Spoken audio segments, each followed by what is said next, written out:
Plantar fasciitis sports injury mock video. Plantar fasciitis can be caused by a number of things, which include leg length discrepancy, inflexibility of the medial longitudinal arch, tightness of the gastrocnemius, wearing shoes with the arch support, a lengthened stride while running, and running on soft surfaces. Plantar fasciitis can be prevented by using orthopedic shoe inserts, strengthening, stretching, or doing mobility exercises on the foot. Now it's time for the mock assessment. Hi, my name is Kate Schmidt. What is your name? Maya Sands. Can I ask you some questions about what has happened to you? Yes. How did this injury occur? I was running on pavement for a long period of time. Did this injury occur suddenly or come to be over a longer period of time? Over a longer period of time, for like 8 to 10 weeks. Was the mechanism of injury a sudden strain, twist, or blow to the foot? No. What type of pain is there? It's like when on my heel and then it goes all the way up my leg. Is there any muscle weakness? Yeah, just a little bit. Any new noises during movement, like cracking? No. And are there any new sensations in the feet? Just like tingling when I walk on it. Where is the site of pain and where is the pain severe? Like in the middle of my foot kind of and going into my heel. And when is it severe? When I first step on it, like in the morning, or say I've been sitting for a long time and I get up. What surfaces have you been training on and what type of footwear do you train in? Well, like just like runners, like Nike runners, and then I'm running on pavement. Is this the first time your injuries occurred? And if so, when, how often, and under what circumstances? This is the first time, but it's been happening for a while. Okay, perfect.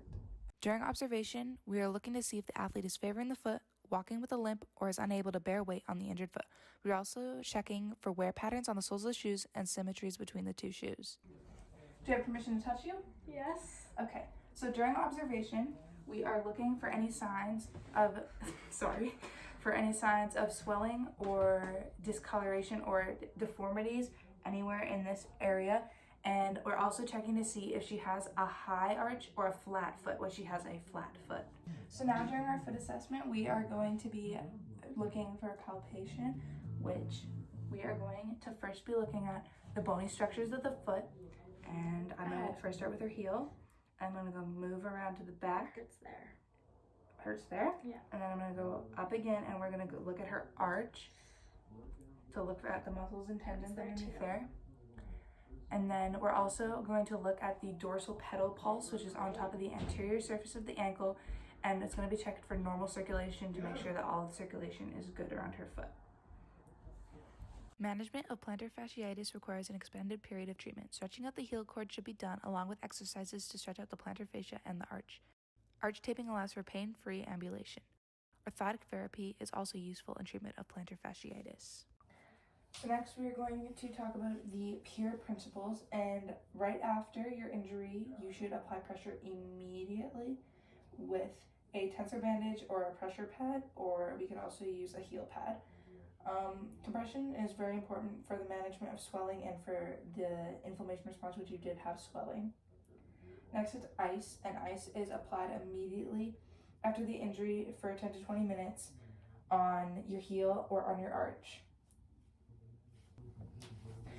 Next is elevation. So how we're going to do this is as soon as you get your injury, we want to elevate your foot at 90 degrees or above for as long as possible. And do not leave the injured part of gravity the injured foot in a gravity dependent position.